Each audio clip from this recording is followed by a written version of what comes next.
Bandeko na ngai, bonsoir, bonsoir. Nanina kota débat o makasi na koti yango mobimba nana. Oyoka yango pa mutu mo ayebisa baba Kongo wi. Eloba mabongo wi. Nga pe na yoki yango esalinga chair de poule. Ngai Françoise Ndeno Nitu Agnès. Mama, suis née à Kikwit, na botama na Kikwit. Dès que na botama na Kikwit, bato nga na yebi. Na relation ya mama na nga na quartier ya mama na nga nde na ndo kende ponga na koli na nga na ndaka ba madame Agnès côté mususu mais na quartier ba mama na nga na ndaka ko kende. Hamida aza ne à Kikwit grandi. Mama Nasha oyebi soleil. Hamida za camarade ya Jackie Matuku, Hamida za camarade ya Antopaluku, batangi école primaire. Hamida botami na Kikwit akoli na Kikwit. Nga moko pe Françoise place na vandi eningi singa pourquoi na yebi ye na Kikwiti azaki mwasi ya José Kitens. Biso toza na école primaire. Papa ya Hamida za magicien azwa kosala magie na l'école chati soka yebo sangisi bambongo asali bilo ne ya ba magie bo bandi olia bana oyo babenda matoi bayebisi bino na manda kolia te so babenda matoi kolia te okolia te bana oyo bayoka te bazolia. Hamida abotami na Kikwiti mama na ye aza mukwesu ezaka ndenge mona bambala. Hamida mona ta mama bota ete Hamida le baboti ye mama na ye abela liboma na kati ya maternité akota zamba. Mame génie oyo aza sikoyo maratre na ye aza mobunda ya idiofa. Aza mobunda siko malekani leke batonte mille ani nitu disons leke mille nitu propre leke mama langa azalaki mwasi ya noko ya Hamida leki ya mame génie wana azalaki mwasi le komone amigo azalaki mwasi na ye mame génie wana azwa Hamida na kati ya maternité bandeko langa famille nanga akolisi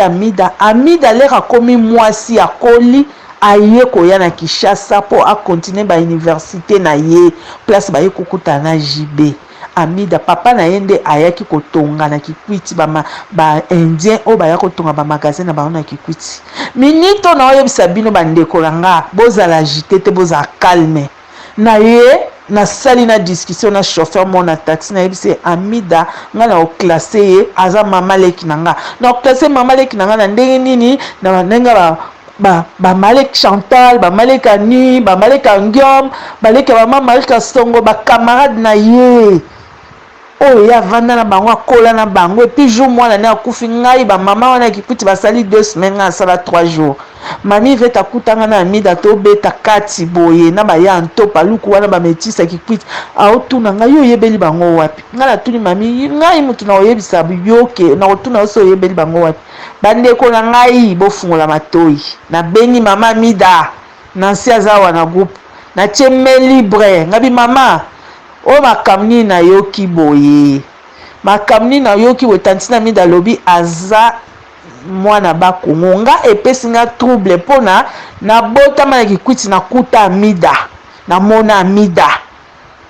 bana Kikwiti ba yaya wa Kikwiti na ba ya tete godino ba yaya oya ba metiso ba bando ngenga babando za mibali ya cher mibali ya suka mibali ka ya bien baza kozwa bango ba mema bango na Kishasa nga na yeba Hamida bongo lelo ekomi aza mwana makongo botuna nansi aza wana na groupe ayebisa bino na cheme libre po débat eza na tina te mama na ya lobi mama vanda na yo mama eza politique mwana koma moyibi mwana koma na ba niveau mususu mwana koma mutu mususu aza mwana na biso wi mais na makambo o na niveau ba makambo azo samba za su mwana na biso te a mutu mususu eza code bakoda ye avant Hamida ya kosamba boye lelo bandeko nanga Edwige Nasha Sunyet Nancy bino nyonso nde boza na groupe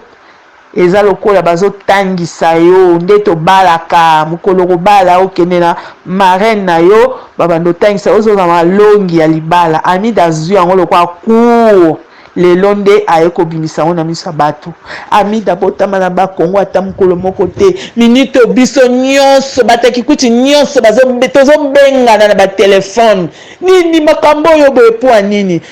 mama na ye natie main libre nansi na bino nansi oyo ya biso na ndaku natie main libre na boyi nanga nasola na telefone ayoka te natie main libre nansi oyoka ndenge mama azoloba aza mwana na biso eza code mobali na ye ndenge akode ye po soki Hamida apesi baidentité ya bakikwit baza na babien na bango ebele place bauti kokanga masaro leki ya Kamerhe wana garçon oyo aza na prison bauti kokanga oyo asopaka bambongo wana bauti kokanga ye bakuna baza na babien na bango ebele bako